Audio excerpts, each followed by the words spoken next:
Welcome to the Six Figure Personal Stylist podcast, the ultimate no BS business podcast for ambitious personal stylists ready to build a six-figure and beyond personal styling business.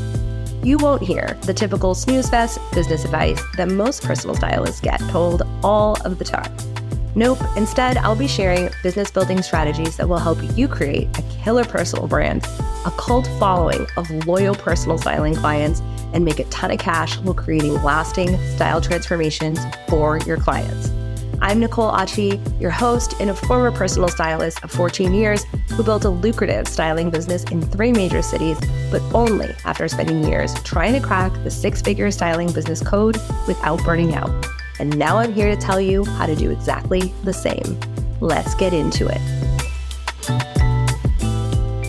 The day that I realized that the price of admission to hit 6 figures as a personal stylist, to have opportunities that I absolutely never dreamed of, like having an international shoe company seek me out for a campaign that made me more in 1 month of work than I made the entire year as a personal stylist 2 years previously. The cost of finally having potential clients book sales calls, not just when it was fall and spring, but all year round consistently, was that in order to get those things, I would need to invest before I was ready. I would need to bet and go all in on myself way before I was ready. I would need to do it with my heart racing and my palms sweaty, and I would need to decide fully. I would need to be all in. And so today I want to talk to you about a few important aspects of investing in yourself and your personal styling business, because I know this topic can lead people to be in analysis paralysis, which is just delaying your success and delaying you from helping the clients who are looking for you and need your help. So this episode will be broken down into 3 parts. In part 1, we're going to talk about the mindset shift that will guarantee you always make your money back when you invest in yourself and your business. In part 2, the most common types of investments that I see stylists making, and I have made many times, that do not get them where they want to go in their business. In part 3, we're going to talk about how to figure out what kind of investment you need to make for your business based on where you are. For part 1, I want to talk about the mindset shift that's going to guarantee that you always make your money back when you make an investment. So here is the shift. If you sit back and expect your investment to prove themselves to you, you're setting yourself up for failure. I have worked with clients who have approached our work together like this, and it is no fun on, I think, either person's side of the relationship. And when you invest in anything, you are responsible for getting the most out of it that you can. When I started to look at my investments from this standpoint, everything changed. I became a better buyer. I started to attract better clients. And I no longer was willing to sit in my own discomfort as an excuse. So this actually means that you need to follow through on the actions needed to get the outcome you want. And your brain is going to tell you over and over that that it doesn't want to do it, and that this is too hard, and that this isn't necessary. And maybe the person that's telling you to do this step or that step doesn't really know what they're talking about. And then you're going to go back and you're going to wonder at the end of that experience with that coach or that consultant or that marketing program, why you're not seeming to get the same results as the people that are the quote unquote superstars that come out of those programs. And the answer is always, you didn't go all in. And I have done this in my own career. We've all done this. We don't go all in. But the minute you start to become someone that takes full responsibility for the results you get in your investments, a few things shift. First of all, you become someone who is much more focused because you're determined to get the best and the most that you can. Now, this doesn't mean that you are constantly, emailing and breaking boundaries with the coach or the consultant or the marketing person or whoever you've hired. It means that you ask the questions that need to be asked when you're lacking clarity. It means that when you see you're not getting what you want out of the experience, you think, okay, is it that my expectation of the experience is off? Or am I just not getting what I need to do that? And then you speak up. And before you speak up, it's been really important for me to realize this about myself. I have to stop and pause and look and say, okay, what have I done action-wise? And in terms of how have I followed through on the plan or the course or the protocol that I've been given? And am I going to this person having not really done the actions and just asking a question kind of like to fill the space? Because it's so easy to just ask questions to feel like we're getting the most out of the investment, but that's just busy work. Like that's not the work. So one of the reasons why we don't get the most out of our investments is because we make too many at once. And I see this with stylists all the time.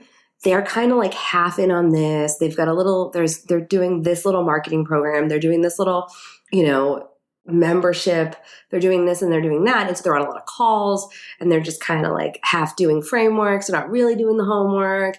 Maybe they've had a coach. So then they decide it was expensive and they didn't get what they want out of it. So now they're kind of like, they're kind of taking their energy and just scattering it. And that means they're not getting anything out of any of those investments, but they're thinking that they're doing a great job or that this is the prudent way to go about it because it's not as expensive as going all in with a coach or a consultant. We're going to talk about the difference between a coach and a consultant in a minute because I think expectations are off about that. But if you don't have an understanding every single day of like what to do to move your business forward, of how to get clients, of how to do those things, doing a little one-off situation isn't going to solve it because what you're missing is a holistic view of your business.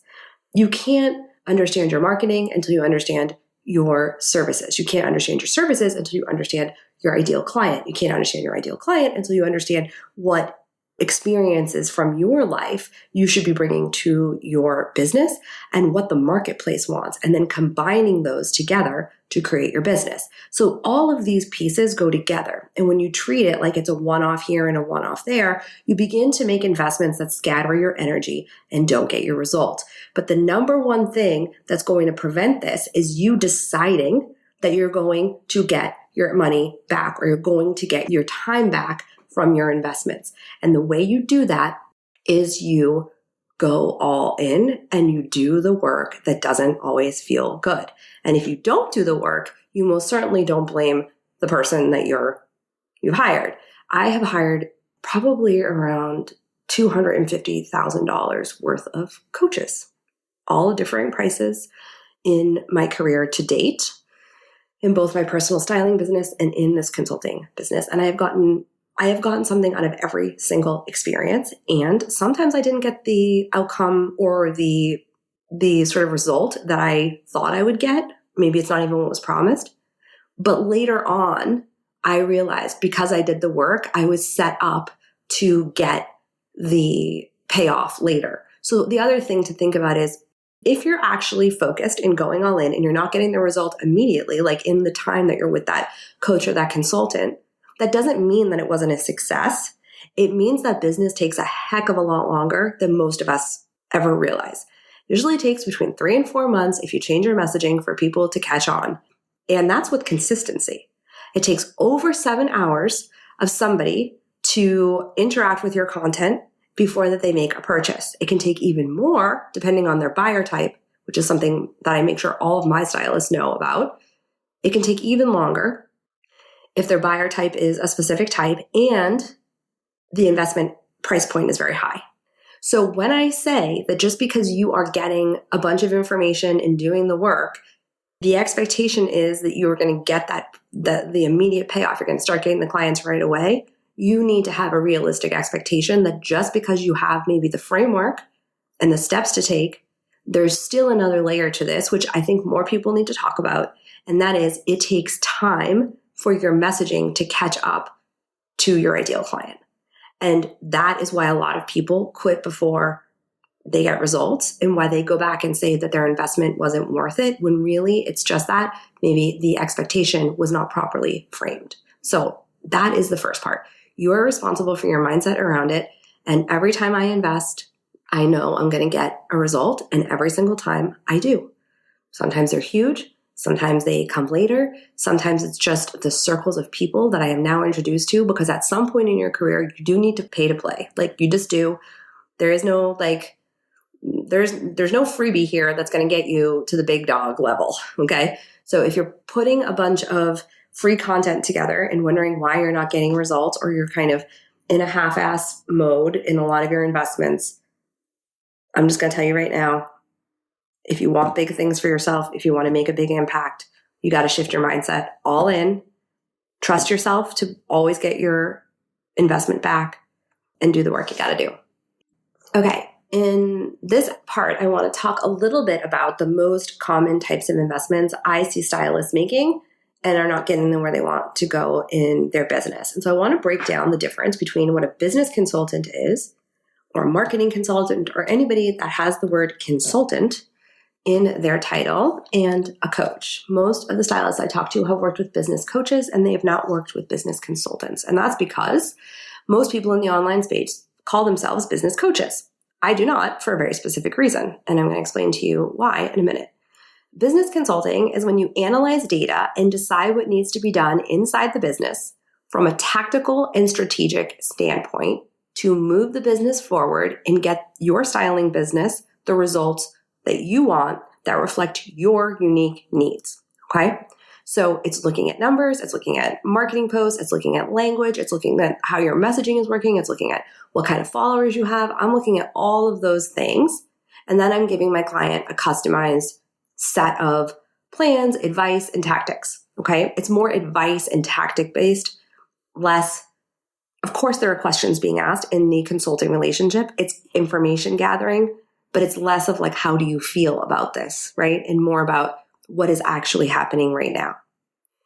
Business coaching is defined as something that is a relationship that facilitates and nurtures the growth of the client in order to carry out the work that needs to be done in the business.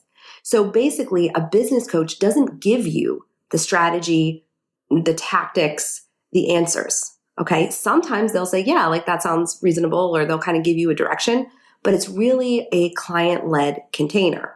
Now, business consulting is a client-led container, but it's that you're bringing all the information and all the data. I'm not asking you as a consultant, how do you want to do this? What do you want to ask me? Business coaching is very much like the client often, unless the coach has a framework, which is usually in like a group program, but in one-to-one, you show up and the business coach says, what do you want to talk about today? And they kind of ask you a series of questions and help lead you internally to the answers. And what I think happens is that a lot of stylists go into business coaching relationships expecting that that business coach is going to give them the answers. And that just isn't how business coaching works. Now, add to it another layer, that a lot of stylists go to business coaches without a very clear sense of their own business model, what the industry standard is, what the standards are if they're in person for their area, what the geographic standard is, what the pricing is. All of this stuff is important when you're trying to be competitive. And most importantly, the majority of stylists I talk to do not know why they have the services that they have. Everybody has to start somewhere. And so they launch a styling business. And when they do that, they look around and they look and say, okay, well, it looks like that stylist has this service and they all have closet edits and they all have a style. So I'm just going to do that. And then they kind of look at the pricing, or they let their feelings dictate their pricing. And then they launch a business and then they wonder, why is this so freaking hard? And the answer is because you don't know why those stylists have the services they have. You don't know how long it takes them to deliver those services. So you don't know what their pricing ratio is to their time. And so you're just basically grabbing other people's business model, or like an approximation of it, if it's even a business model. So it's like the blind leading the blind in a lot of cases, because there's not a lot of programs out there that are really, really business focused. There's a lot of programs out there that will show you how to build a styling business, how to do a closet edit, how to do those things, but like how to create a long-term, sustainable personal styling business that gets you to multiple six figures, there's just not a ton of them out there. I know, I've been in the industry for over 15 years. So what happens is that people hire a business coach. I did it too. And they don't understand the industry, which that's not their fault. They expect, and again, this is something coaches need to be clearer on, they expect that the person coming to them has a pretty good understanding of their field and their industry. And so it's not their job to know that, it's the client's job. And when a stylist goes to a coach and they don't know who they want to work with, and they don't know how their services fit into like a specific demographic, whether that be where they live or the virtual online space, they don't know enough about their ideal client. They haven't asked the questions. When a stylist then goes to a coach, they're expecting the coach to have the answers. And the goal of the coach is to help the client think critically about what they want and come to the answers to themselves. So what you have is an uneducated consumer of the coaching service. So you have someone that's like the stylist who doesn't really have a business plan and like no part of the business is working together. And so the coach is asking them a series of questions from the place of like, it's your business. Why are you doing what you're doing? Like, how do you want to do this? How do you want to mold this business? And helping them come to the conclusion. But the conclusions they're coming to are based on false premises. So what happens is I have a lot of stylists that come to me, and I had this experience as well with coaches, and they say, I really love to work with you, but I just spent all this money on a coach, and I worked really hard on the pricing, and I worked really hard on my mindset. And that's the reality of what most stylists are talking about when they say they worked really hard on their pricing. They didn't work really hard doing the research or like looking into what the industry standard is. They worked really hard getting themselves to feel more comfortable to up their prices. And that's fine. You got to do that work no matter where you land in hiring an expert. But they did all that work to psych themselves up to get a price that doesn't really reflect where they want to go and is going to make them have to work harder and oftentimes burns them out. They don't leave the coaching relationship with a sense of where to go and find clients and what tactics and strategies really work for right now. I have heard many stylists come to me and tell me that business coach, one for personal stylists, told them that the way to get more clients was to go to the retail sector and talk to salespeople and ask them to refer clients to them.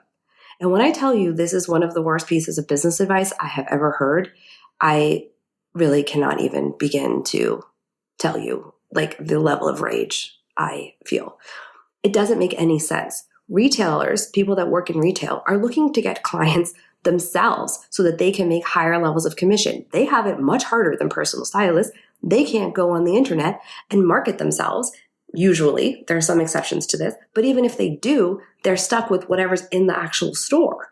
Personal stylists, if they know what the heck they're doing, have so much more available to them. There's no reason they should be going to retail partners for that. It's not the price of the people in the stores. Stores can't even get people in them. Malls are doing terrible. Why is anyone telling personal stylists to go to retailers and get clients from them? Could it happen? Sure. After you bring in a lot of clients and you give them a lot of commission, that person's going to remember you and maybe they'll refer you. But you don't go in cold to that relationship and expect that. And in fact, it's one of the least likely profitable connections you're going to make. Could they do other ways to use retail partners that make you look better? For sure, but it isn't to get you clients. It's to enhance the client experience you already have.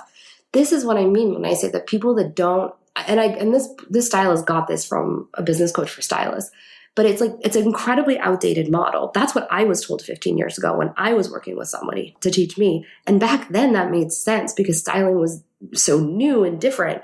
And if somebody was working at Neiman Marcus and had really high level clients, and the person at Neiman Marcus couldn't go to their closet. Now some of them can. Now retailers have more extensive opportunities for their employees to be with their higher level clients outside of the store. So that's even why it's even more ridiculous. Now you're stepping on the toes of really high level salespeople in some of the luxury industries like the Webster and stuff like that. They do really high end concierge stuff for their clients. So when a stylist goes into these stores and asks that, it just makes them look bad, quite frankly. And this is what I mean. That actually came from someone that's a stylist, but that means that styling coach hasn't really updated their methods and their models to give them advice that makes sense. Now think about if you're a coach that doesn't know anything about styling, has never even worked with a stylist, they are even more unable to help a stylist get where they want to go. So when I look at stylists and they tell me hey, I want to do this, but I'm doing all these other things. And I say, well, where did you hear that from?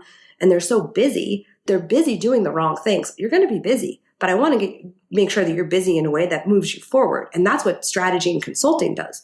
I'm not saying the mindset piece isn't important, but if you're spending multiple thousands of dollars on a coach and you're only walking away with a better mindset, sure, that's going to help. But then you're stuck not knowing what actions to take with your new shiny mindset.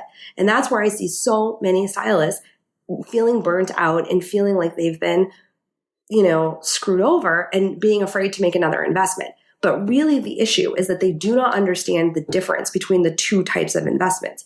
Consulting gives you a plan. And yeah, sure, I do coaching with a lot of my clients too, but we lead with the plan. They take the action, and then we go back and work on the mindset from that place. We don't start with the mindset and then throw the tactics in later, because then you're just like making up things that aren't based in reality.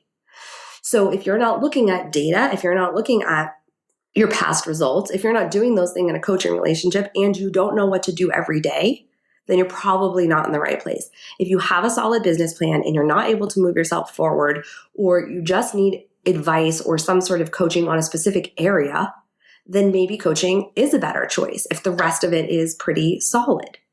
But again, some coaches do consulting and some don't. And that's a really important question to be asking. And one even bigger point is, even if they gave me a strategy as a business coach, if they don't know my field, how many assumptions are they making about what the client, as a personal styling client, wants versus what is reality in the market?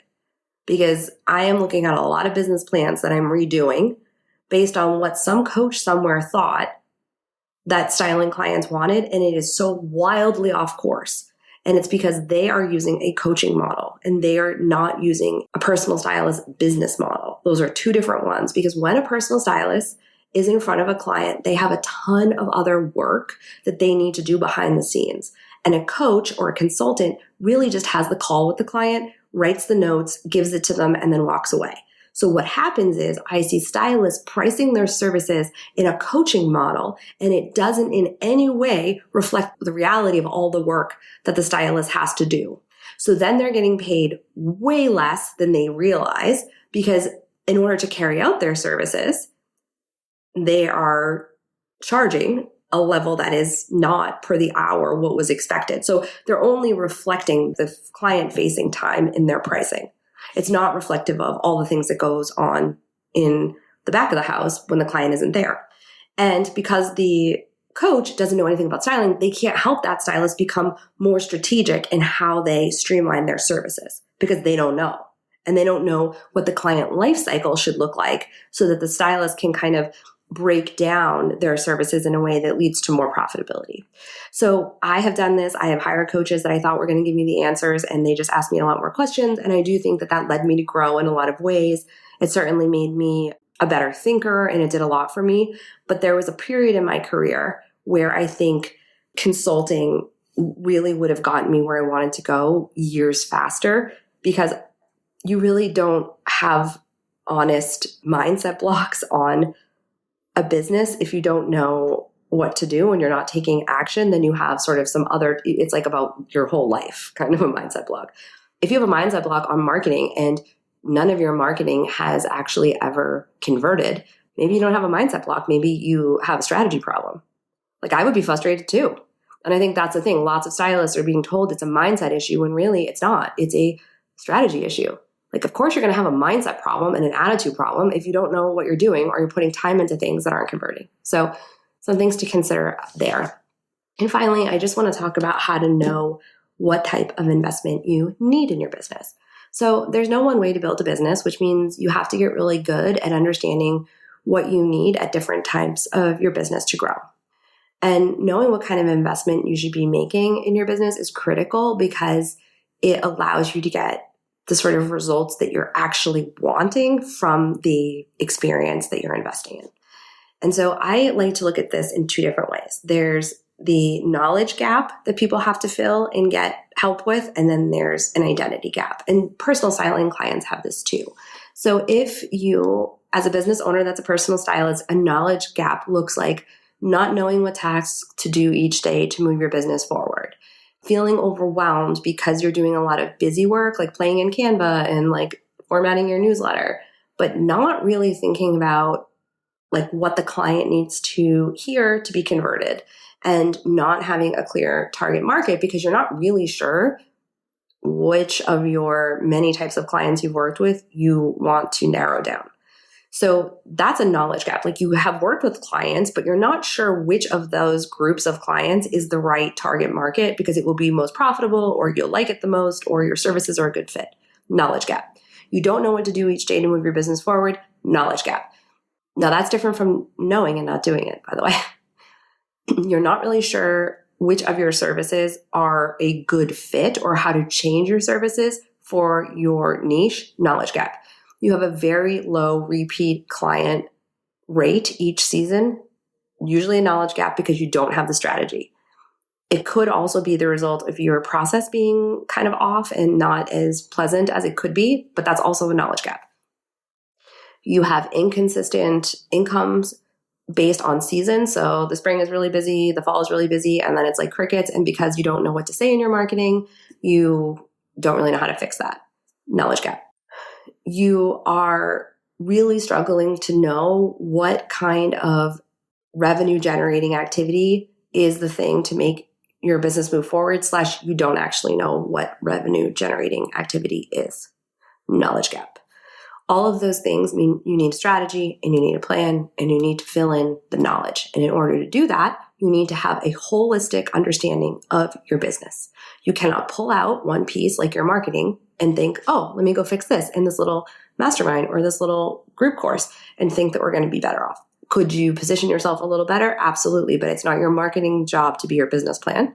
Your business plan impacts your marketing and informs your marketing, and it impacts and informs your sales process and all of those things. So the reason why stylists struggle is because they know they have a knowledge gap, but they're looking to seek it like plugging up one hole in a boat and then it's springing a leak in another part.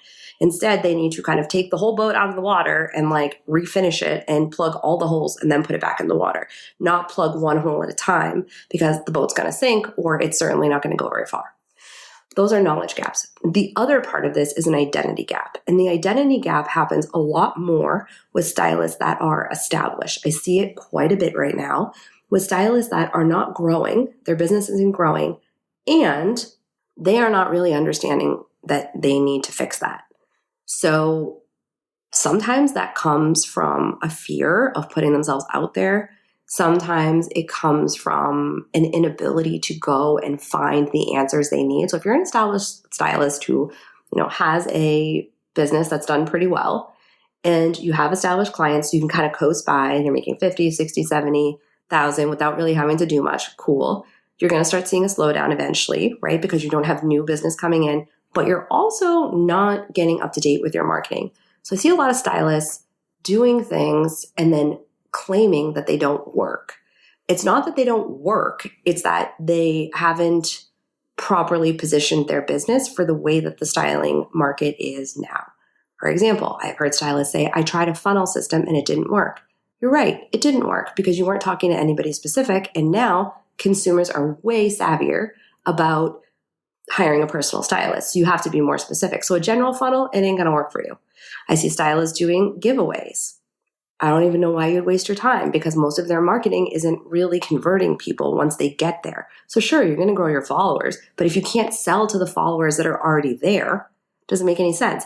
Now that is a knowledge gap to some extent, but the point isn't the knowledge problem. These stylists have enough experience to know what their clients want. They're choosing to not embody the identity of someone who continues to be a business person and refines their business skills.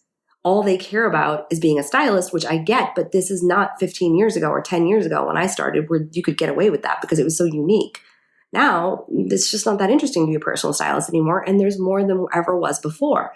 And what I see happening is because personal stylists that did well saw a slowdown, they doubled down on what they were doing before, and it's not working.